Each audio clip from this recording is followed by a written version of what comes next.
तो दोस्तों आज की वीडियो के अंदर हम बात करने वाले हैं साउथ सुपरस्टार रजनीकांत की लेटेस्ट मूवी कूली के बारे में। ये कूली मूवी इंडिया के अंदर 14 अगस्त को रिलीज हुई है और इस मूवी के हाइलाइट्स ये है कि सबसे पहले तो ये रजनीकांत की मूवी है। कूली मूवी की स्टोरी की बात करें तो इस मूवी के अंदर देवा नाम के कूली अपने दोस्त की मर्डर मिस्ट्री को सॉल्व करने निकलता है, लेकिन अपने दोस्त की मर्डर मिस्ट्री को सॉल्व करने के दौरान देवा के सामने कैसे कैसे चैलेंजेस आते हैं और देवा अपने दोस्त के कातिल के बारे में जान भी पाता है या नहीं, ये सारी चीजें हमें मूवी की स्टोरी में पता लगेंगी। सो इसीलिए आज आप इस वीडियो को पूरा अंत तक देखिए, क्योंकि आज की वीडियो में मैं आपको कूली मूवी की पूरी स्टोरी डिटेल से बताने वाला हूँ। सो इसी बात पे जल्दी से वीडियो को लाइक कर दीजिए और कमेंट्स के अंदर कूली लिख दीजिए, ताकि मुझे भी ये पता चले कि आपको वीडियो और मूवी की स्टोरी पसंद आ रही है। बाकी चलिए अब हम बिना किसी देरी के इस कमाल की वीडियो को स्टार्ट करते हैं।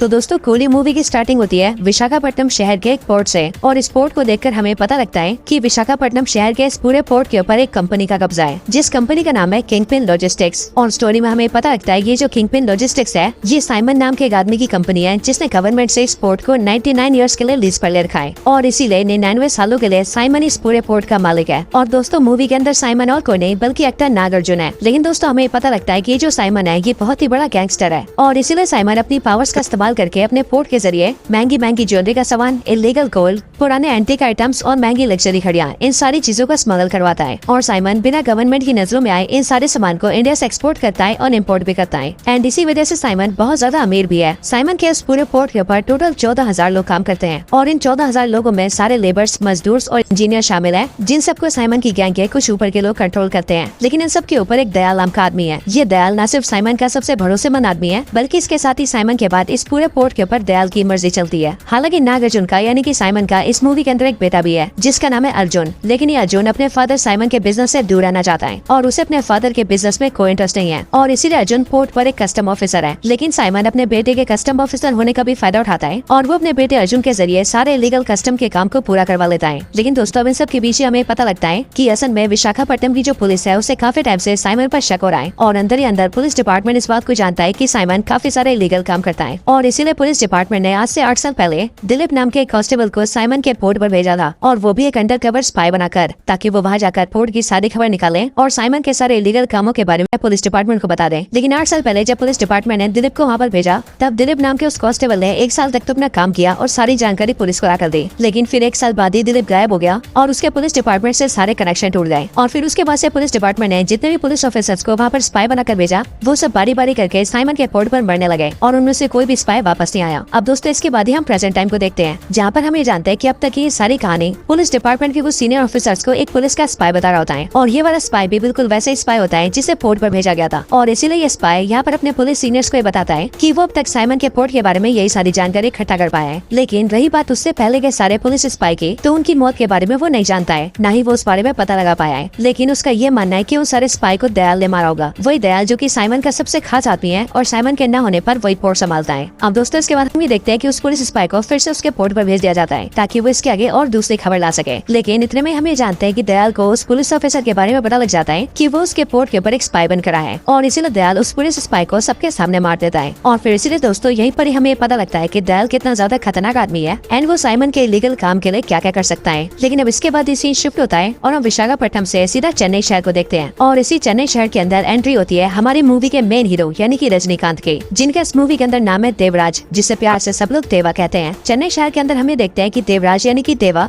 अपने एक बड़े से मेंशन के अंदर रहता है, लेकिन इस मेंशन के अंदर वो अपने साथ अपने कई सारे कूली दोस्तों को रखता है। देवा को मिलाकर इस मेंशन के अंदर टोटल 18 लोग होते हैं, और देवा के साथ यहाँ पर जितने भी लोग होते हैं वो सब के सब आज से बहुत साल पहले देवा के साथ कूली का काम किया करते थे। और जिस टाइम पर ये सारे के सारे लोग कूली हुआ करते थे, तब उस टाइम पर देवा ही उन सारे कूलियों का यूनियन लीडर हुआ करता था। लेकिन सालों पहले कूली का काम छोड़ने के बाद भी सभी लोग देवा की इज्जत करते थे, और बहुत सारे लोग तो देवा के साथ ही रहा करते थे। और क्योंकि देवा उन सारे कूलियों का लीडर था, इसीलिए बाकी के सारे कूलियों से प्यार से बड़े भाई कहते थे, यहाँ तक कि उनके मन में देवा के लिए बहुत ज्यादा इज्जत भी थी। और वो इसीलिए क्योंकि देवा अपने सारे कूली साथियों को अपने परिवार मानता है, और उनके हर सुख दुख में उनका साथ देता है। हालांकि हम ये भी जानते हैं कि देवा का मेंशन काफी ज्यादा बड़ा है, और इसीलिए इस मेंशन के अंदर बहुत सारे कमरे भी हैं, जिस वजह से ये लोग मिलकर इस मेंशन के बहुत सारे कमरों को किराए पर भी देते हैं, जिनसे उन्हें कमाई भी होती है। लेकिन देवा की एक खासियत है कि वो अपने मेंशन के कमरे स्टूडेंट्स को बहुत ही कम प्राइस पर देता है, और उसके साथ ही वो स्टूडेंट्स को यहाँ पर खाना भी खिलाता है, ताकि यहाँ पर रहने वाले स्टूडेंट्स आराम से पढ़ाई कर सके। लेकिन देवा के मेंशन के अंदर जितने भी लोग रहते हैं उन सबको एक कानून मानना पड़ता है और वो कानून होता है शराब न पीने का। असल में देवा का एक दोस्त हुआ करता था जिसका नाम था राजशेखर, और इस राजशेखर को मूवी के अंदर प्ले किया है एक्टर सत्यराज ने, जो कि इससे पहले बाहुबली के अंदर कटप्पा को प्ले कर चुके हैं। और ये यानी कि राजशेखर और देवा दोनों बहुत अच्छे दोस्त हुआ करते थे। और आज से 30 साल पहले राजशेखर ने देवा को एक कसम दी थी कि वो अब से शराब पीना छोड़ देगा, जिसके बाद से देवा ने शराब पीना छोड़ दिया और उसने अपने साथ साथ अपने मेंशन के किसी भी आदमी को भी शराब नहीं पीने दी। और इसीलिए हम ये देखते हैं कि मेंशन के अंदर जितने भी लोग रहते हैं उनमें से कोई भी शराब नहीं पीता है। अब दोस्तों आगे हम ये देखते हैं कि देवा की लाइफ में सब कुछ काफी ठीक चल रहा होता है, लेकिन फिर एक दिन अचानक से एक आदमी देवा के पास आता है और वो देवा को बताता है कि उसके पुराने दोस्त राजशेखर की मौत हो चुकी है। अपने दोस्त की मौत की खबर सुनकर देवा को बहुत बड़ा झटका लगता है, लेकिन जब देवा मौत का कारण पूछता है तब उसे पता लगता है कि राजशेखर की जो मौत है वो हार्ट अटैक की वजह से हुई है। अब दोस्तों यहाँ पर हमें पता लगता है कि राजशेखर न सिर्फ देवा का दोस्त होता है, बल्कि सालों पहले राजशेखर ने अपनी बहन की शादी भी देवा से करवा रखी होती है और इसीलिए राजशेखर रिश्ते से देवा का साला भी लगता है। अब दोस्तों अपने दोस्त राजशेखर की मौत की खबर सुनकर देवा जल्दी से उसके घर जाता है और उसके घर जाकर देवा आखिरी बार अपने दोस्त को देखता है, जो कि उसके सामने एक लाश बनकर पड़ा होता है। यहाँ पर हम ये जानते हैं कि राजशेखर की फैमिली में उसकी वाइफ की काफी साल पहले मौत हो चुकी होती है और इसीलिए राजशेखर के साथ उसकी 3 बेटियां होती है, जिनमें से जो सबसे बड़ी बेटी होती है वो होती है श्रुति हसन, और श्रुति हसन का इस मूवी का अंदर नाम है प्रीति। बट दोस्तों यहाँ पर हमें देखते हैं कि जो प्रीति होती है वो देवा को कुछ खास पसंद नहीं करती है और इसीलिए वो जैसे अपने घर के अंदर देवा को देखती है वैसी वो उसे वहाँ से निकल जाने के लिए कहती है, जिस वजह से देवा वहाँ से निकल जाता है और सीधा अपने साथियों से मिलता है। लेकिन दोस्तों देवा के मन में डाउट आता है और वो ये सोचता है कि उसका दोस्त राजशेखर तो काफी ज्यादा तंदुरुस्त था, तो आखिरकार उसे हार्ट अटैक कैसे आ सकता है। और अब इसके लिए देवा ये फैसला करता है कि वो अपने दोस्त राजशेखर के बारे में डिटेल से जानेगा, ताकि वो ये पता कर सके कि आखिरकार राजशेखर के साथ क्या क्या हुआ था। अब ऐसा करने के लिए वो सबसे पहले राजशेखर की कंपनी में जाता है, यानी कि वहाँ जहाँ पर राजशेखर काम किया करता था। बट वहाँ पहुंचकर उसे पता लगता है कि उस कंपनी से राजशेखर ने 5 साल पहले काम छोड़ दिया था। हालांकि इसी टाइम पर देवा राजशेखर की पोस्टमार्टम रिपोर्ट भी चेक करवाता है, जिसके बाद देवा को ये भी पता लगता है कि राजशेखर की पोस्टमार्टम की रिपोर्ट भी झूठी थी और असली पोस्टमार्टम रिपोर्ट के हिसाब से राजशेखर की मौत हार्ट अटैक से नहीं बल्कि सीने पर बहुत ही जोरदार वार करने की वजह से हुई थी। और इसीलिए ये बात जानते ही देवा को ये पता लग जाता है कि राजशेखर की मौत नेचुरली नहीं थी, बल्कि राजशेखर का किसी ने मर्डर किया था और जिसने भी राजशेखर को मारा था उसने उसे मारने के लिए उसकी छाती पर बहुत जोर जोर से वार किया था। और अब इसीलिए देवा ये फैसला करता है कि चाहे जो भी हो जाए वो राजशेखर के कातिल को ढूंढ कर ही रहेगा। अब दोस्तों इसके बाद ही देवा एक ऐसे आदमी से मिलता है जो कि राजशेखर के काफी करीब था और इसीलिए उस आदमी से मिलकर देवा उससे राजशेखर के बारे में पूछता है, जिसके बाद वो आदमी राजशेखर के बारे में देवा को सारी बातें बताता है। अब इसके बाद राजशेखर की स्टोरी स्टार्ट होती है, जिसमें हम 5 साल पीछे जाते हैं। वो आदमी देवा को ये बताता है कि आज से 5 साल पहले राजशेखर एक कंपनी में काम किया करता था और जिस कंपनी में राजशेखर काम किया करता था वो एक साइंस और टेक की कंपनी थी एंड उसमें देवा उनके लिए नए नए रिसर्चेस करता था। लेकिन देवा अपनी तीनों बेटियों को डॉक्टर बनाना चाहता था, पर डॉक्टर की पढ़ाई करने के लिए बहुत ज्यादा पैसे लगते हैं और राजशेखर के पास उतने पैसे नहीं थे। लेकिन राजशेखर के पास एक रिसर्च का आइडिया था और इसीलिए 5 साल पहले उसने सबसे पहले अपनी कंपनी से रिजाइन किया और वो अपने रिसर्च के काम पर लग गया। और जिस चीज के ऊपर राजशेखर काम कर रहा था वो चीज असल में एक मोबाइल क्रीमेटर थी। अब दोस्तों मैं आपको बता दूं कि ये मोबाइल क्रीमेटर बेसिकली एक ऐसा छोटा डिवाइस होता है जिस पर अगर आप किसी भी पक्षी या फिर जानवर को रखते हैं तो फिर इस मशीन से निकलने वाली बहुत तेज करंट उस जानवर की पूरी बॉडी को कुछ ही सेकंड्स के अंदर ऐश बना देती है, यानी कि रात, और वो भी बिना कोई पोल्यूशन किए। हालांकि उस क्रीमेटर मशीन को पूरा करने के लिए राजशेखर को कई सारे इलीगल सामान की जरूरत थी और इसीलिए उसने कस्टम ऑफिसर के जरिए विदेश से उस इलीगल सामान को मंगवाया एंड फिर उन सारे सामान की मदद से उसे अपने मशीन को तैयार कर लिया। अब राजशेखर बेसिकली अपने उस क्रीमेटर मशीन को सरकार से अप्रूव करवाना चाहता था और वो ये चाहता था कि सरकार इस मशीन का इस्तेमाल करे और जो भी जानवर या पक्षी मर जाए उन सबको इस मशीन के जरिए राख बना दे। क्योंकि दोस्तों ये बात हम सभी जानते हैं कि अगर हम किसी का भी नॉर्मल तरीके से क्रीमेशन करते हैं तो फिर उससे एनवायरमेंट के अंदर बहुत ज्यादा पॉल्यूशन होता है, लेकिन राजशेखर की इस मशीन के जरिए उस पॉल्यूशन से बचा जा सकता है। अब राजशेखर को ये भरोसा था कि सरकार इस मशीन को अप्रूव कर देगी, जिसके बाद इस मशीन के पेटेंट के बदले में राजशेखर को जो भी पैसे मिलेंगे उन पैसों से वो अपनी बेटियों को डॉक्टरी की पढ़ाई करवा पाएगा। लेकिन दोस्तों हम ये देखते हैं कि जब राजशेखर की इस मशीन का इंस्पेक्शन होता है तब गवर्नमेंट ऑफिशियल्स राजशेखर के इस मशीन को अप्रूव करने से मना कर देते हैं और बेसिकली वो लोग राजशेखर से ये कहते हैं कि राजशेखर की बनाई हुई मशीन तो काफी बढ़िया है, लेकिन इस मशीन से जितने अच्छे काम हो सकते हैं उतने ही बुरे काम भी हो सकते हैं। और वो इसीलिए क्योंकि अगर ऐसी मशीन कल को किसी गलत हाथ में पड़ गई तो फिर वो गलत सोच वाला इंसान इस मशीन के जरिए बहुत सारे लोगों की भी जान ले सकता है। और अब क्योंकि इस मशीन के जरिए हम किसी को भी कुछ ही सेकंड्स में राख बना सकते हैं, इसीलिए जिन भी इंसानों को इस मशीन के जरिए मारा जाएगा उनकी ना तो पहचान हो पाएगी और ना ही ये पता लग पाएगा कि आखिरकार वो इंसान गए कहाँ। और इसलिए ये तक देकर राजशेखर की इस मशीन को अप्रूव नहीं किया जाता। अब स्टोरी में आगे राजशेखर का वो साथी देवा को बताता है कि राजशेखर की उस क्रीमेटर मशीन के रिजेक्ट होने के बाद राजशेखर काफी ज्यादा टूट गया और फिर इसीलिए अपनी बेटियों को पालने के लिए उसे जो काम मिला वो काम करने लगा। लेकिन ये सब सिर्फ तब तक चला जब तक इस बारे में साइमन को पता नहीं चल गया। अब दोस्तों इसके बाद हम स्टोरी में साइमन को देखते हैं, जहाँ पर हम ये जानते हैं कि साइमन के लीगल कामों की वजह से उसके बहुत सारे दुश्मन होते हैं और इसीलिए एक बार बहुत सारे लोग मिलकर साइमन पर जानलेवा अटैक करते हैं। लेकिन साइमन अपने साथियों के साथ मिलकर उन सारे लोगों को जान से मार देता है। लेकिन पता नहीं कैसे उन सारी किलिंग के बारे में पुलिस को पता लग जाता है और इसीलिए पुलिस डिपार्टमेंट के अंदर साइमन के जो भी खबरी होते हैं वो साइमन को बताते हैं कि साइमन को कुछ भी करके उन सारी डेड बॉडीज को डिस्पोज करना होगा, क्योंकि अगर वो डेड बॉडीज पुलिस को इन्वेस्टिगेशन में मिल गई तो फिर साइमन को कोई नहीं बचा सकता है। अब इस बारे में साइमन काफी ज्यादा परेशान होता है, लेकिन फिर उसी टाइम पर उसके पास उसका बेटा आता है और साइमन का बेटा अर्जुन उसे राजशेखर की मशीन के बारे में बताता है। अब दोस्तों आपको याद होगा कि मैंने आपको बताया था कि राजशेखर को अपनी मशीन को बनाने के लिए काफी सारे लीगल सामान को इम्पोर्ट करना पड़ा था, और उन सारे लीगल सामान को इम्पोर्ट करने में उसकी मदद एक कस्टम ऑफिसर ने की थी। लेकिन वो कस्टम ऑफिसर और कोई नहीं बल्कि साइमन का बेटा अर्जुन ही था। और इसलिए यहाँ पर अर्जुन अपने फादर साइमन से कहता है कि मैंने राजशेखर नाम की आदमी की इलीगल सामान लाने में मदद की थी, और उसकी मदद से उसने एक ऐसे क्रीमेटर मशीन को डेवलप किया है जिस मशीन की मदद से हम किसी को भी राख बना सकते हैं। अब ये बात सुनते ही साइमन जल्दी से राजशेखर के पास जाता है और वो वहाँ कर राजशेखर से उस मशीन को चलाने के लिए कहता है। लेकिन राजशेखर साइमन की बात नहीं मानता और वो साइमन से कहता है कि वो साइमन के किसी भी गलत काम में उसका साथ नहीं देगा। बट ये बात सुनकर साइमन राजशेखर के सामने उसकी तीनों बेटियों को जान से मारने की धमकी देता है, और इसी अपनी बेटियों की जान बचाने के लिए राजशेखर को मजबूरी में साइमन के लिए काम करना पड़ता है और अपनी बनाई हुई मशीन का इस्तेमाल साइमन के लिए करना पड़ता है। हालांकि राजशेखर के इस काम के बारे में उसकी सिर्फ बड़ी बेटी प्रीति को पता होता है, और इसीलिए राजशेखर प्रीति के साथ मिलकर अपने मशीन को चलाता है और वो साइमन के द्वारा मारे गए सारी डेड बॉडीज को डिस्पोज कर देता है, जिसके बाद वो सारी की सारी डेड बॉडीज राख बन जाती है। अब इस काम के बदले में साइमन राजशेखर को काफी सारे पैसे देता है, लेकिन वो राजशेखर के इस काम से इतना ज्यादा खुश हो जाता है कि वो राजशेखर से कंटिन्यूसली ये काम करवाने लगता है, और आगे उसके पास जो भी डेड बॉडीज आती है उन सबको भी वो राजशेखर की मशीन के जरिए खाद बना देता है। अब राजशेखर की इतनी कहानी सुनने के बाद ही देवा को ये समझ पड़ जाता है कि राजशेखर की बड़ी बेटी प्रीति उसके काम में उसका साथ दिया करती थी, इसीलिए हो ना हो अब राजशेखर के मरने के बाद साइमन के लोग प्रीति को लेने आएंगे, क्योंकि राजशेखर के बाद अब प्रीति है जो कि मशीन चलाना जानती है। एंड अब इसीलिए देवा जल्दी से प्रीति के पास जाता है, लेकिन वहाँ पहुंचकर वो ये देखता है कि वहाँ पर साइमन के गुंडे पहले से वहाँ पर पहुंच चुके हैं, और फिर इसीलिए देवा पहले तो प्रीति को उन गुंडों से बचाता है, उन गुंडों को बीट करता है, एंड फिर वो उन गुंडों से कहता है कि वो खुद भी मशीन चलाना जानता है, और इसलिए अगर वो लोग चाहे तो उसे अपने साथ ले जा सकते हैं। जिसके बाद हम ये देखते हैं कि देवा और प्रीति दोनों इस साइमन के आदमियों के साथ जाते हैं, जिसके बाद वो सारे आदमी उन दोनों को दयाल के पास ले जाते हैं। अब दयाल जैसे इस बात को जानता है वैसे वो देवा और प्रीति को अपने साथ ले जाता है, और वो उन दोनों को मशीन के पास लाकर उसे एक्टिवेट करने के लिए कहता है, ताकि जो डेड बॉडीज उनके पास पड़ी होती है वो उन सबको खाद बना सके। अब यहाँ पर प्रीति अपने फादर की इस मशीन को चलाना जानती थी, और इसीलिए वो यहाँ पर देवा को ये मशीन चलाना सिखाती है, जिसके बाद वो दोनों मिलकर इस मशीन के जरिए सारे डेड बॉडीज को ऐश बना देते हैं। इसके साथ ही ये सब देखकर दयाल को भी ये बिलीव हो जाता है कि देवा को भी ये मशीन चलानी आती है। अब दोस्तों देवा इस बात को जान चुका था कि उसका दोस्त राजशेखर साइमन के लिए काम करता था, और जाहिर है कि साइमन को राजशेखर से बहुत ज्यादा फायदा था, इसीलिए जाहिर सी बात है कि राजशेखर को ना तो साइमन खुद मारेगा और ना ही अपने आदमियों से मरवाएगा, इसीलिए हो ना हो राजशेखर को मारने वाला कोई और ही है। लेकिन वो आदमी कौन हो सकता है इस बारे में जानने के लिए देवा साइमन के ग्रुप में आ जाता है और साइमन के पोर्ट पर क्रीमेटर मशीन को चलाने का काम करने लगता है। अब दोस्तों इन सब के बीच हम साइमन को देखते हैं, जो कि असल में दिलीप नाम के उस पुलिस कांस्टेबल स्पाई के बारे में जान जाता है, जिसे आज से 8 साल पहले पुलिस डिपार्टमेंट ने उसके पोर्ट पर स्पाई करने के लिए भेजा था। और दोस्तों यहाँ पर हम ये जानते हैं कि वो पुलिस का स्पाई यानी कि दिलीप और कोई नहीं बल्कि दयाल है, वही दयाल जो कि साइमन का सबसे खास आदमी बना पड़ा था। लेकिन आज साइमन दयाल के बारे में सब कुछ जान चुका था, और इसीलिए साइमन सीधा अपने पोर्ट पर आता है और वो दयाल पर हमला कर देता है, और वो एक हथौड़े से दयाल को पीट पीट कर उसकी जान ले लेता है। लेकिन अब इसके बाद ही साइमन देवा और प्रीति को बुलाता है, जिसके बाद जब देवा साइमन के सामने आता है तब साइमन उसे देखकर कहता है कि क्या अब राजशेखर के बाद वही उसके लिए मशीन ऑपरेट कर रहा है, जिस पर देवा उसे हाँ बोलता है। लेकिन दोस्तों यहाँ पर साइमन देवा को ध्यान से देखने लगता है, और फिर उसके बाद वो देवा से कहता है कि उसने देवा को पहले भी कहीं पर देखा हुआ है। लेकिन इस बात को सुनकर देवा मना करता है, एंड वो साइमन से कहता है कि वो उससे पहली बार मिल रहा है, और फिर इसलिए ये बात सुनकर साइमन बात को नजरअंदाज करता है, एंड वो देवा को सीधा दयाल की डेड बॉडी दिखाता है। जिसके बाद वो देवा से कहता है कि वो इस दयाल की बॉडी को ले जाकर शहर में जो कमिश्नर का ऑफिस है उसके बगल वाले शमशान घाट में दफना दे। और साइमन ऐसा इसीलिए करवाना चाहता है ताकि पुलिस डिपार्टमेंट दयाल की बॉडी देखे और पुलिस को ये पता लगे कि अब अगर उन्होंने किसी को भी स्पाई बनाकर उसके एयरपोर्ट पर भेजा तो साइमन उस अगले पुलिस वाले का भी यही हाल करेगा। और दोस्तों इस काम को सौंपने के साथ ही साइमन देवा से ये भी कहता है कि अगर देवा साइमन का एक काम करता है और वो दयाल को गार्ड देता है तो फिर साइमन भी देवा के लिए एक बहुत बड़ा काम करेगा। अब इस बात को सुनने के बाद ही देवा और प्रीति दोनों मिलकर दयाल की बॉडी को सीधा गाड़ी में डालते हैं और उसे लेकर सीधा कमिश्नर ऑफिस के बगल के शमशान घाट में जाते हैं, एंड वहाँ जाकर दयाल की बॉडी को गाड़ देते हैं। लेकिन दोस्तों वो लोग जैसे दयाल को गाड़ते हैं वैसे कुछ सेकंड्स के बाद ही दयाल मिट्टी से बाहर आ जाता है। ये देखकर देवा भी हैरान हो जाता है कि आखिरकार मरा हुआ इंसान जिंदा कैसे हो सकता है। लेकिन यहाँ पर प्रीति देवा को ये बताती है कि एक्चुअली में दयाल के साथ जो भी हुआ है वो काफी ज्यादा रेयर केस है, लेकिन ऐसा पहले भी कई बार हो चुका है। असल में अगर किसी इंसान को बहुत जोर जोर से मारा जाए तो उसकी सांसें रुक सकती है और बाकियों को ऐसा लग सकता है कि वो इंसान मर चुका है, लेकिन फिर अचानक से कुछ टाइम बाद ही उसकी सांसें फिर से चलने लगती है, जिस वजह से उसकी जान वापस आ जाती है। और बिल्कुल यही केस इस टाइम पर दयाल के साथ हुआ है। लेकिन एक बार खबर से बाहर आने के बाद ही जो दयाल होता है वो सीधा देवा के पैर पकड़ लेता है, एंड वो देवा से कहता है कि वो उसे ना मारे, क्योंकि वो असल में एक पुलिस का आदमी है जो कि खुद साइमन के ऊपर स्पाई करके उसे पुलिस के हाथों पकड़वाना चाहता है। इसके साथ ही वो देवा से ये भी कहता है कि उसके छोटे छोटे बच्चे भी है और इसे अगर वो मर गया तो उसके बच्चे भूखे मर जाएंगे। अब इन बातों को सुनकर देवा को दयाल पर दया आ जाती है और इसलिए वो दयाल को वहाँ से भागने देता है। लेकिन अब क्योंकि दयाल बहुत ही बुरी हालत में होता है इसलिए प्रीति भी उसके साथ जाती है और वो उसे ट्रेन के जरिए हैदराबाद छोड़ने जाती है। इधर देवा जल्दी से साइमन के पास वापस जाता है और वो साइमन से कहता है कि उसने दयाल की डेड बॉडी को गाड़ दिया है। ये बात सुनकर साइमन काफी खुश होता है और इसलिए वो देवा को एक वीडियो दिखाता है। है। अब असल में दोस्तों ये वीडियो एक सीसीटीवी फुटेज होती है, लेकिन इसी सीसीटीवी फुटेज में देवा ये देखता है कि जिस दयाल की अभी वो मदद करके आ रहा है उसी दयाल ने उसके दोस्त राजशेखर को बांध कर मारा था। वो वीडियो में देखता है कि दयाल ने उसके दोस्त राजशेखर के हाथ बांध दिए और उसकी छाती पर जोर जोर से घूंसे मारे, जिसके बाद उन हमलों की वजह से राजशेखर की मौत हो गई। अब दोस्तों इस वीडियो को देखने के बाद देवा को बहुत ज्यादा गुस्सा आता है और वो ये सोचने लगता है कि जिस दयाल ने उसके खास दोस्त की जान ली उसने उसी दयाल को जिंदा छोड़ दिया और उसे भागने में मदद भी की। लेकिन दोस्तों इसी दौरान देवा को फोन आता है और जब देवा फोन उठाता है तब उसे पता लगता है कि फोन के सामने और कोई नहीं बल्कि दयाल है। और दयाल को देखकर हमें पता लगता है कि जिस ट्रेन से दयाल और प्रीति गए थे, दयाल ने उसी ट्रेन के लोको पायलट को जान से मार दिया है और अब वो ट्रेन को अपनी मर्जी से चला रहा है एंड वो उसे वहीं पर रुकेगा जहाँ उसे रोकने का मन करेगा। इसके साथ ही वो प्रीति को भी अपने कब्जे में कर लेता है एंड इसीलिए वो फोन पर हंसते हुए देवा से कहता है कि मैंने तुम्हें बड़ी आसानी से बेवकूफ बना दिया। हालांकि यहाँ फोन पर ही देवा दयाल से पूछता है कि आखिरकार उसने उसके दोस्त राजशेखर को क्यों मारा, लेकिन दोस्तों हम ये देखते हैं कि दयाल उसकी बात का जवाब नहीं देता है एंड वो देवा से कहता है कि अब उसके दोस्त राजशेखर की बेटी उसके कब्जे में है और इसीलिए अगर देवा प्रीति की जान सही सलामत चाहता है तो फिर उसे वही करना होगा जो वो करवाना चाहता है, क्योंकि अगर देवा ने ऐसा नहीं किया तो वो न सिर्फ प्रीति को जान से मार देगा बल्कि वो साइमन को फोन करके ये भी बता देगा कि वो जिंदा है और उसे जिंदा छोड़कर विशाखापट्टनम से भगाने वाला देवा ही है। और ये बात जैसी वो साइमन को बताता है वैसे ही साइमन खुद ही देवा को जान से मार देगा। इसीलिए दयाल देवा से कहता है कि उसकी और उसकी दोस्त की बेटी प्रीति की दोनों की जान उसके कब्जे में है, इसीलिए देवा को उसकी बात माननी पड़ेगी। अब देवा को अपनी जान की तो कोई परवाह नहीं होती है, लेकिन अब क्योंकि उसे राजशेखर की बेटी प्रीति की जान की चिंता होती है इसीलिए वो दयाल की बात के लिए हाँ कर देता है और वो उसका काम करने के लिए राजी हो जाता है। अब दोस्तों यहाँ पर एक बात मैं आपके सामने क्लियर कर देना चाहता हूँ और वो बात यह है कि इस मूवी की स्टोरी में काफी सारे फ्लॉज हैं और उन्हीं में से स्टोरी का एक फ्लॉ ये भी है कि आखिरकार दयाल ने राजशेखर को क्यों जान से मारा। लेकिन हाँ, अगर आप में से किसी ने मूवी देखी है और उसे समझ में आया है कि आखिरकार दयाल ने राजशेखर को क्यों मारा था तो आप ये बात कमेंट्स के अंदर जरूर शेयर करना, क्योंकि दोस्तों अगर मैं मूवी की बात करूँ तो मूवी के अंदर तो कहीं भी इस बात का कोई असर नहीं है। हालांकि दोस्तों अगर मैं अपने ओपिनियन की बात करूँ तो जहाँ तक मुझे लगता है कि दयाल ने राजशेखर को इसीलिए मारा होगा क्योंकि शायद से राजशेखर दयाल की सच्चाई जान गया होगा और मे भी राजशेखर को ये पता लग गया होगा कि दयाल साइमन के लिए वफादार नहीं है और शायद वो इस बात को साइमन को बताने भी वाला था एंड इसलिए हो सकता है कि दयाल ने राजशेखर को जान से मार दिया हो ताकि वो उसके बारे में किसी को कुछ न बता पाए। अब दोस्तों मूवी की स्टोरी पर वापस आए तो यहाँ पर हम ये देखते हैं कि दयाल देवा से अपना काम करवाने लगता है क्योंकि जाहिर है कि साइमन के डर की वजह से अब दयाल बाहर नहीं आ सकता है और इसीलिए दयाल को जिन भी आदमी से कुछ लेना होता है वो उन्हें देवा के जरिए देता है और वो देवा के हाथों वो सामान रिसीव करके उन सारे सामान को अपने अड्डे पर छुड़वाता है जिस अड्डे के बारे में वो देवा को बताता है और साथ ही साथ उस जगह के लॉक को खोलने के लिए वो देवा को एक चाबी भी दिलवाता है। और दोस्तों जब देवा दयाल के उस अड्डे पर जाता है तब हम भी ये देखते हैं कि वहाँ पर बहुत सारा कैश होता है, बहुत सारी ज्वेलरी और गोल्ड होता है और साथ ही साथ वहाँ पर बहुत सारे डॉक्यूमेंट्स भी रखे होते हैं। इसके साथ ही दयाल उस अड्डे में देवा के हाथों तो पासपोर्ट भी लाता है। और दोस्तों इस सारी चीजों को देखकर हमें एक बात क्लियर हो जाती है कि जो दयाल है उसे आज से 8 साल पहले पुलिस डिपार्टमेंट ने एक स्पाई बनाकर पोर्ट पर भेजा था ताकि वो साइमन की जासूसी करके उसके बारे में पुलिस को बता सके और वहाँ जाकर दयाल ने साइमन का भरोसा भी जीता एंड उसका खास आदमी भी बन गया। साथ ही साथ पुलिस डिपार्टमेंट के कहे अनुसार उसने 1 साल तक पुलिस के लिए प्रॉपर काम किया। लेकिन दोस्तों उसके बाद दयाल के मन में लालच आ गया और फिर इसीलिए उसने पुलिस के लिए खबरी का काम करना छोड़ दिया और वो साइमन के पोर्ट पर अपने भरोसे और अपने पावर का इस्तेमाल करके वहाँ पर धीरे धीरे करके कैश, ज्वेलरी और बाकी सारा सामान चोरी करने लगा और उसने वो सारा सामान अपने अड्डे पर भर लिया, उसी अड्डे पर जहाँ पर हमने अभी देवा को देखा है। लेकिन इन सबके साथ ही उसने अपने लिए 2 फेक पासपोर्ट भी बनवा लिए हैं। इसलिए अब शायद से दयाल का यही इरादा है कि अब वो इन सारे सामान को लेकर चुपके से गायब हो जाए और इंडिया छोड़कर किसी और देश जाकर रहने लगे। लेकिन दोस्तों इन सबके साथ ही दूसरी तरफ हम ये देखते हैं कि जो साइमन का बेटा था यानी कि अर्जुन, वो अपने पोर्ट पर काम करने वाले एक दूसरी लड़की से प्यार करने लगता है। लेकिन अब क्योंकि अर्जुन को अपने फादर साइमन से काफी डर लगता है इसलिए वो उस लड़की के बारे में अपने फादर साइमन को नहीं बताता, पर साथ ही वो ये फैसला करता है कि वो इस बारे में सीधा देवा से बात करेगा क्योंकि अर्जुन को ऐसा लगता है कि उसका फादर साइमन देवा की रिस्पेक्ट करता है और इसीलिए हो ना अगर देवा उसकी तरफ से बात करेगा तो शायद से साइमन उसके रिश्ते के लिए हाँ बोल देगा। अब ऐसा करने के लिए अर्जुन सीधा देवा के पास जाता है एंड वो उसे अपने बारे में बताता है। इसके साथ ही हम ये भी जानते हैं कि इस टाइम पर अर्जुन का फादर साइमन विदेश में है और वो जिन क्रिमिनल के सिंडिकेट से जुड़ा हुआ है वो उनकी मीटिंग में गया हुआ है। और दोस्तों इस सिंडिकेट के अंदर वो सारे क्रिमिनल्स हैं जो कि सब मिलकर स्मगलिंग का काम करते हैं और देखा जाए तो साइमन भी इन सबके साथ मिलकर ही काम करता है। लेकिन असल में इन सबके सिंडिकेट का एक हेड है जिसका नाम है दाहा और उस दाहा के सिंडिकेट के सारे मेंबर्स रिस्पेक्ट करते हैं और अब वही दाहा साइमन से मिलने भी आ रहा है। हालांकि दोस्तों ये सिंडिकेट का लीडर दाहा कौन है ये हम सबको मूवी में आगे पता लगेगा। बाकी दोस्तों इधर इंडिया में हम ये देखते हैं कि दयाल देवा को फोन करता है एंड वो उससे कहता है कि वो साइमन के बेटे अर्जुन को जान से मार दे। लेकिन दोस्तों देवा ऐसा करने से मना करता है और वो दयाल से कहता है कि साइमन का बेटा अर्जुन बहुत ही शरीफ है और उसका इन सबसे कोई लेना देना नहीं है। लेकिन ये बात सुनकर दयाल देवा पर जोर बनाता है एंड वो उससे कहता है कि अगर उसने अर्जुन को नहीं मारा तो फिर वो प्रीति को मार देगा। अब हालांकि दोस्तों इन सब के बाद भी देवा अर्जुन को नहीं मारता और अर्जुन जिस लड़की से प्यार करता है देवा उसे उसके साथ भगा देता है। लेकिन दोस्तों इसके कुछ टाइम बाद ही दयाल देवा को फोन करता है एंड वो उसे वीडियो कॉलिंग करके कहता है कि वो उसके दोस्त की बेटी प्रीति को जान से मार देगा क्योंकि देवा ने उसके कहने पर अर्जुन को नहीं मारा है। लेकिन दोस्तों इसी टाइम पर हम ये देखते हैं कि देवा काफी कॉन्फिडेंट होता है और वो उसी वीडियो कॉल पर दयाल को अर्जुन और उसकी गर्लफ्रेंड दिखाता है। बट देवा ने इस टाइम पर अर्जुन की गर्लफ्रेंड को बांध कर रखा होता है। लेकिन दोस्तों वीडियो कॉल पर जैसे दयाल अर्जुन की गर्लफ्रेंड को बंधा हुआ देखता है वैसे वो बहुत ज्यादा डर जाता है। लेकिन फिर उसके बाद ही देवा उसके बारे में बताता है और वो दयाल से कहता है कि मैं जानता हूँ कि अर्जुन की जो गर्लफ्रेंड है वो और कोई नहीं बल्कि तेरी बीवी है और ये भी तेरी तरह अंडर कवर होकर काम कर रही है एंड तूने इसे अर्जुन से प्यार का ड्रामा करने के लिए कहा था, लेकिन अब तेरी ये बीवी मेरे हाथों पकड़ी जा चुकी है और इसीलिए तू जल्दी से प्रीति को छोड़ दे वरना ये मारी जाएगी। अब अपनी पत्नी को बचाने के लिए दयाल जल्दी से प्रीति को छोड़ लेता है, जिसके बाद प्रीति वहाँ से भाग जाती है और रास्ते में उसे देवा के लोग उठा लेते हैं एंड उसे अपनी गाड़ी में सेफली देवा के पास लाने लगते हैं। इधर देवा भी प्रीति को रिसीव करने के लिए निकल जाता है, लेकिन देवा जैसे यहाँ से निकलता है वैसे हम ये देखते हैं कि दयाल की जो बीवी होती है जिसे देवा ने बांध दिया होता है वो अर्जुन के सामने रोने लगती है। हालांकि अर्जुन के सामने उसका भांडा तो फूट गया होता है, लेकिन कहीं न कहीं अर्जुन उससे प्यार करने लगा था और इसीलिए दयाल की बीवी अर्जुन के सामने रो धो के ये कहती है कि मैं दयाल से प्यार नहीं करती, दयाल ने मुझसे सब जबरदस्ती करवाया था, मैं तो तुमसे प्यार करती हूँ। और दोस्तों ये सारी बातें सुनकर अर्जुन पिघल जाता है और वो दयाल की वाइफ को फ्री कर देता है, लेकिन फ्री होने के बाद ही दयाल की वाइफ अर्जुन को बीट कर देती है और उसे ले जाकर एक गाड़ी में बांध देती है। इसके बाद दयाल की वाइफ जल्दी से दयाल को फोन करती है एंड वो उसे कहती है कि मैं आजाद हो चुकी हूँ। जिसके बाद दयाल जैसे इस बात को सुनता है वैसे वो जल्दी से प्रीति का पीछा करता है और उसे पकड़ने की कोशिश करता है। इसके साथ ही दयाल की जो वाइफ होती है वो भी प्रीति के पीछे लग जाती है और वो भी प्रीति को ढूंढने लगती है। जिसके बाद दोस्तों दयाल रास्ते में प्रीति को पकड़ लेता है और उस टाइम पर प्रीति के साथ देवा के जितने भी लोग होते हैं दयाल उन सबको मार देता है, लेकिन प्रीति उन सबसे बचकर एक ट्रेन में घुस जाती है। अब दोस्तों इस टाइम पर प्रीति को याद आता है कि एक बार उसके फादर राजशेखर ने उसे कहा था कि अगर लाइफ में जब भी तुम्हें कोई बहुत बड़ी प्रॉब्लम आए और तुम्हारी जान पर खतरा आए तो मैं तुम्हें एक नंबर देता हूँ और तुम्हें उस टाइम पर उस नंबर पर फोन करना होगा और तुम्हें कहना होगा कोडी नंबर 5821। अब दोस्तों इसी टाइम पर स्टोरी के साथ ही हमें ये भी पता लगता है कि असल में ये कोडी नंबर यानी कि कोडी नंबर 5821 और किसी का नहीं बल्कि देवा का नंबर है। इसके साथ ही स्टोरी के जरिए हमें ये भी पता लगता है कि राजशेखर के जिस करीबी आदमी ने देवा को उसके बारे में बताया था उसने देवा को ये भी बताया था कि वो जानता है कि देवा राजशेखर की बहन का पति भी था, लेकिन देवा ने अपने पूरे परिवार को छोड़ दिया था। पर देवा के जाने के बाद देवा को एक बेटी हुई थी, लेकिन दोस्तों एक हादसे में देवा की वाइफ और राजशेखर की वाइफ दोनों की वाइफ मारी गई थी और फिर इसीलिए उसके बाद से राजशेखर ने अपनी दोनों बेटियों के साथ साथ देवा की बेटी को भी संभाला था। और इसीलिए दोस्तों राजशेखर की जो सबसे बड़ी बेटी है यानी कि प्रीति वो उसकी नहीं बल्कि देवा की बेटी है और इसीलिए राजशेखर ने प्रीति से कहा था कि अगर उसे लाइफ में कभी भी कोई बहुत बड़ी दिक्कत हो तो वो एक नंबर पर फोन करके कोडी नंबर 5821 बोले। और दोस्तों वो नंबर और किसी का नहीं बल्कि रजनीकांत का यानी कि देवा का था। साथ ही साथ राजशेखर का साथी देवा को स्टोरी में ये भी बताता है कि अगर कभी तुम्हारे फोन पर कोई फोन करे और वो तुमसे कोडी नंबर 5821 कहे तो समझ जाना कि सामने वाला तुम्हारी औलाद है। अब दोस्तों प्रेजेंट टाइम में हम ये देखते हैं कि प्रीति बिल्कुल ऐसे कहती है और वो नंबर पर डायल करके कोडी नंबर 5821 कहती है, जिसके बाद ही देवा को भी पता चल जाता है कि प्रीति असल में उसी की बेटी है। अब हालांकि दोस्तों इन सब के बीच हम ये देखते हैं कि दयाल प्रीति को ढूंढने में फेल हो जाता है, लेकिन दयाल की जो वाइफ होती है वो प्रीति तक पहुंच जाती है। बट इन सब के बीच जो साइमन होता है उसे पता चल चुका होता है कि उसका बेटा अर्जुन लापता है। इसके साथ ही साइमन के साथ ही उसे ये बताते हैं कि उन सब ने साइमन के बेटे अर्जुन को आखिरी बार देवा के साथ देखा था और अब इसीलिए दोस्तों साइमन अपने आदमी को भेजता है ताकि उसके आदमी देवा और उसके दोस्त राजशेखर की बेटी प्रीति दोनों को उठा सके। और इसीलिए यहाँ पर दयाल की वाइफ जैसी प्रीति को पकड़ दिया वैसे साइमन के कई सारे आदमी वहाँ पर आते हैं और वो प्रीति एंड दयाल की वाइफ दोनों को कैप्चर करके साइमन के पासपोर्ट पर ले जाते हैं। लेकिन दोस्तों इन सब के बीच ही हम दयाल को देखते हैं जिसे उसकी वाइफ ने बता दिया था कि उसने अर्जुन को कौन सी गाड़ी में छुपाया है और इसीलिए दयाल सीधा उसी गाड़ी के अंदर जाता है एंड वहाँ पहुंचकर वो सीधा साइमन को वीडियो कॉल करता है एंड वीडियो कॉल पर वो साइमन के सामने उसके बेटे को जान से मार देता है और मारते हुए वो साइमन से ये कहता है कि ये सब कुछ वो देवा के कहने पर कर रहा है और देवा ने उसके बेटे को मारने के लिए कहा है। और यहाँ पर दयाल ये सब कुछ इसलिए करता है ताकि साइमन देवा को मार दे और इतने में दयाल अपनी वाइफ को लेकर देश छोड़कर भाग जाए। लेकिन दोस्तों साइमन वीडियो कॉल पर अपने बेटे को मरता हुआ देखकर बहुत ज्यादा बौखला जाता है और इसीलिए वो अपने बहुत सारे आदमी देवा को पकड़ने के लिए भेजता है ताकि उसके आदमी देवा को पकड़ के उसके पास पोर्ट पर ला सके। लेकिन दोस्तों जब साइमन के आदमी देवा मिशन पहुँचते हैं और देवा को पकड़ने की कोशिश करते हैं तब देवा उन सबको बीट करने लगता है, लेकिन यहाँ पर देवा अकेला पड़ जाता है। लेकिन फिर देखते देखते वहाँ पर देवा के 18 और साथी आते हैं जिनमें से एक काली शाह भी होता है। और दोस्तों ये जो काली शाह है उसे प्ले किया एक्टर उपेंद्र ने जो कि वैसे साउथ इंडस्ट्री के काफी फेमस एक्टर है एंड इसलिए हम यहाँ पर ये देखते हैं कि सारी कुली मिलकर साइमन के सारे साथियों को मार देते हैं। और दोस्तों मूवी का ये फाइट सीन काफी गजब का सीन होता है। हालांकि दोस्तों इन सब के बाद ही देवा को ये पता लग जाता है कि इस टाइम पर उसकी बेटी प्रीति साइमन के साथ उसके पोर्ट पर है और इसीलिए वो जल्दी से अकेला उसे बचाने निकलता है एंड वो अपने साथियों को अपने पीछे से आने के लिए कहता है। इसके बाद इसी शिफ्ट होता है और हम सीधा साइमन को देखते हैं जिससे कि अपने सामने प्रीति और दयाल की वाइफ को बिठा रखा होता है। अब दोस्तों साइमन यहाँ पर दयाल की वाइफ के बारे में भी जान चुका था और इसीलिए वो यहाँ पर दयाल को वीडियो कॉल करता है एंड उसके सामने उसकी वाइफ को जान से मार देता है। इसके बाद वो देवा के आने का वेट करता है ताकि वो देवा के सामने उसकी बेटी को भी मार सके। अब दोस्तों अगले पल देवा साइमन के सामने आता है जिसे देखकर साइमन को बहुत ज्यादा गुस्सा आता है एंड वो देवा से कहता है कि वो जान चुका है कि उसके बेटे अर्जुन को मरवाने वाला देवा है। लेकिन इस बात पर देवा साइमन को ये बताता है कि उसके बेटे को ना तो उसने मारा है और न ही मरवाया है और इसीलिए वो उसके दोस्त की बेटी प्रीति को जाने रहे। अगर साइमन चाहे तो अपना गुस्सा निकालने के लिए उसे मार दे। लेकिन दोस्तों ये बात सुनकर साइमन देवा से कहता है कि तुझे देखकर मैं इतना तो समझ चुका हूँ कि तू कोई आम इंसान नहीं है और न ही तू ये सब सिर्फ अपने दोस्त की बेटी के लिए कर रहा है, इसीलिए तू मुझे ये बता कि आखिरकार तू है कौन और आखिरकार तू ये सब कर क्यों रहा है। अब दोस्तों सबके बाद ही देवा साइमन को अपनी स्टोरी बताता है। देवा की कहानी आज से 30 साल पहले शुरू होती है। आज से 30 साल पहले देवा एक कोली हुआ करता था और जब वो कोली का काम किया करता था उसी टाइम पर उसकी दोस्ती राजशेखर से हुई थी। राजशेखर बहुत अच्छा इंसान था और इसीलिए उन दोनों की दोस्ती काफी गहरी हो गई और वो यानी कि देवा, उसका दोस्त राजशेखर और उसके साथ के बहुत सारे कोली साथी एक साथ मिलकर एक इंपोर्ट एक्सपोर्ट कंपनी के लिए काम करते थे और उनका जो मालिक था वो उन्हें काम के ठीक ठाक पैसे देता था। लेकिन फिर एक दिन मालिक ने काम के लिए सारे कूलियों को विदेश भेजा और वहाँ पर उसे कंटेनर उठवाए। हालांकि उसको और उसके साथी कूलियों को अब तक ये कुछ भी नहीं पता था कि उन कंटेनर्स के अंदर क्या होता है। लेकिन विदेश में उस दिन उन सबको ये पता लगा कि उन सभी कंटेनर्स के अंदर ड्रग का सप्लाई होता है। और अब क्योंकि वहाँ विदेश में पुलिस की रेड पड़ी, इसीलिए वो सारे कूली पकड़े गए। जिसके बाद मालिक ने भी सारा का सारा ब्लेम कूलियों पर डाल दिया और ये कहा कि ये सारा स्मगल कूली कर रहे हैं। वहाँ पर टोटल 400 कूली फंसे थे और इसीलिए वहाँ की पुलिस ने हमें ऑप्शन दिया कि अगर हम 400 कूली में से कम 100 कूली भी इस जुर्म को अपना ले तो फिर उन 100 कूलियों के बदले में बाकी 300 को वापस इंडिया भेजा जा सकता है। अब ऐसा करने के लिए वो सारे कूली मान गए। जिसके बाद उन सारे कूलियों को चुना गया जिनके आगे पीछे रोने वाला कोई भी नहीं है और वो सारे 300 कूली जिनकी फैमिलीज हैं उन सबको वापस जाने के लिए कहा गया। लेकिन जो 100 कूली वहाँ पर रुक रहे थे उनके साथ मैं भी रुका, यानी कि देवा। पर मेरे दोस्त शेखर ने मुझे वहाँ से चलने के लिए कहा और उसने मुझसे कहा कि अगर वो यहाँ पर रुकता है तो वो मुझे यानी कि अपने दोस्त को और अपने परिवार को भूल जाए। मेरे सामने बहुत बड़ी दुविधा थी, मैं अपने कूली दोस्तों को चुनूं या फिर अपने परिवार को। पर आखिरकार मैं अपने कूली साथियों को चुना और मैं वहीं पर रुक गया। लेकिन देवा के साथ जो 100 कूली वहाँ पर रुके थे उन सभी को उनकी कंपनी के मालिक ने मरवाने की कोशिश की और कई सारे कूलियों को उसने मार भी दिया। लेकिन फिर ये सब देखकर देवा यानी कि वो रुका नहीं और उसने उस सेठ को जान से मार दिया। और ये स्टोरी बताते बताते देवा साइमन से कहता है कि अपनी कंपनी के जिस मालिक को उसने जान से मारा वो और कोई नहीं बल्कि साइमन का फादर जेवियर था। अब दोस्तों इस बात को सुनकर साइमन शॉक हो जाता है और फिर यहीं से उसे ये बात याद आती है कि क्यों उसे पहले ऐसा लगता था कि उसने देवा को कहीं तो देखा हुआ है। असल में उसने देवा को तब देखा था जब वो काफी छोटा था और वो भी उस टाइम पर जिस टाइम पर देवा ने उसके फादर को मारा था। अब दोस्तों ये बात जानते ही साइमन गुस्से से देवा पर हमला करता है, जिसके रिस्पॉन्स में उन दोनों के बीच फाइट होती है और उस फाइट में देवा साइमन को जान से मार देता है। और इसी टाइम पर देवा की मदद के लिए उसके कूली साथी भी पहुंच जाते हैं। इसीलिए साइमन के मरने के बाद उसका जो इलीगल सामान पोर्ट पर होता है वो अपने साथियों की मदद से उन सबको भी ब्लास्ट करवा देता है। अब इसके बाद देवा अपने कूली साथी और प्रीति के साथ जब जा रहा होता है तभी रास्ते में उसे बहुत सारे आदमी घेर लेते हैं और वो सारे आदमी देवा और उसके साथ के लोगों को लेकर सीधे एक अनजान जगह पर जाते हैं। इसके साथ ही दोस्तों देवा और उसके साथियों के सामने एंट्री होती है ताहा की, वही ताहा जो कि साइमन के सिंडिकेट का लीडर है। एंड दोस्तों हम यहाँ पर ये देखते हैं कि ये ताहा और कोई नहीं बल्कि आमिर खान है। यहाँ पर ताहा को ये पता लगता है कि देवा ने साइमन को मारा है, उसके सिंडिकेट के मेंबर को, और इसीलिए ताहा सीधा अपने हाथ में एक तलवार उठाता है और वो देवा को मारने जाता है। लेकिन देवा के पास आते उसे कुछ याद आता है और वो पास्ट में एक स्टोरी को याद करता है। और दोस्तों स्टोरी में हम ये देखते हैं कि जिस टाइम पर देवा ने साइमन के फादर जेवियर को जान से मारा था उस टाइम पर वहाँ पर दाहा भी प्रेजेंट था। और वैसे तो उस टाइम पर दाहा का फादर भी गैंगस्टर था, लेकिन देवा को देखकर दाहा ने ये मान लिया था कि देवा उसके फादर से भी ज्यादा पावरफुल आदमी है और इसीलिए उस दिन से दाहा देवा की इज्जत करने लगा था। और आज 30 साल बाद प्रेजेंट टाइम में दाहा देवा को पहचान लेता है और फिर इसीलिए दाहा देवा को अपनी गैंग को ज्वाइन करने के लिए कहता है ताकि वो दोनों साथ मिलकर काम कर सके। अब इसके बाद ही देवा सीधा दाहा के फादर के पास जाता है और उसे हाँ बोल देता है। लेकिन उसके साथ ही वो दाहा के फादर से ये भी बोलता है कि वो गैंग को ज्वाइन करने के लिए तो राजी है, लेकिन वो अभी भी यही बोलेगा कि अगर गैंग में उसके कूली साथियों को कुछ भी हुआ तो फिर उससे बुरा कोई भी नहीं होगा, क्योंकि अपने साथियों के लिए वो पहले भी खड़ा था और आज भी खड़ा है। हालांकि दोस्तों इसी टाइम पर हम दयाल को भी देखते हैं जिससे भी दाहा ने कैप्चर करवा लिया था और फिर इसीलिए यहाँ पर देवा बहुत ज्यादा मिट्टी खुदवाता है एंड उसके अंदर दयाल को धक्का मार के उसे मिट्टी के नीचे दबा देता है ताकि दयाल की मौत हो जाए। और फिर इस तरह से देवा दयाल को मारकर उस अपने दोस्त राजशेखर की मौत का बदला लेता है। अब दोस्तों वैसे तो अब यहाँ पर इस सीन के बाद इस मूवी की स्टोरी खत्म हो जाती है, लेकिन दोस्तों यहाँ इस आखिरी सीन के अंदर भी मुझे काफी बड़ा फ्लो दिखता है और वो फ्लो होता है दाहा और देवा के मिलने वाला सीन। क्योंकि दाहा जैसी देवा के सामने आता है वैसी वो तलवार से उसे मारने वाला होता है, बट अचानक से दाहा को याद आ जाता है कि वो देवा को 30 साल पहले से जानता है और इसी वजह से वो देवा को जान से नहीं मारता। लेकिन दोस्तों अगर दाहा को ये बात याद नहीं आती फिर तो वो देवा को जान से मार देता और सिर्फ देवा नहीं बल्कि उसके सारे साथी भी मारे जाते, इवन उसकी बेटी प्रीति भी। और दोस्तों अगर आप ध्यान दें तो यहाँ पर एक और गड़बड़ी है एंड वो वाली गड़बड़ी ये है कि दाहा ने भी देवा को 30 साल पहले देखा था और साइमन ने भी देवा को 30 साल पहले देखा था। लेकिन दाहा ने देवा को एक ही बार में पहचान लिया और साइमन देवा को बार बार देखकर भी नहीं पहचान पाया, जबकि साइमन के नजरिए से तो देवा ने उसके फादर को जान से मारा था और इसीलिए साइमन को तो देवा को एक ही बार में पहचान लेना चाहिए था। बट दोस्तों मूवी के अंदर ऐसे बहुत सारे फ्लॉज है और इसीलिए इस मूवी के बारे में ओवरऑल मैं यही बोलूंगा कि एक डिसेंट मूवी है, क्योंकि ये मूवी ना तो मुझे बुरी लगी और ना ही ज्यादा अच्छी लगी। बाकी दोस्तों आपको ये मूवी कैसी लगी क्या मुझे कमेंट्स में जरूर बताना और अगर आपको ये वाली वीडियो पसंद आई हो तो आप वीडियो को लाइक जरूर करना और कमेंट्स में अपना ओपिनियन जरूर देना।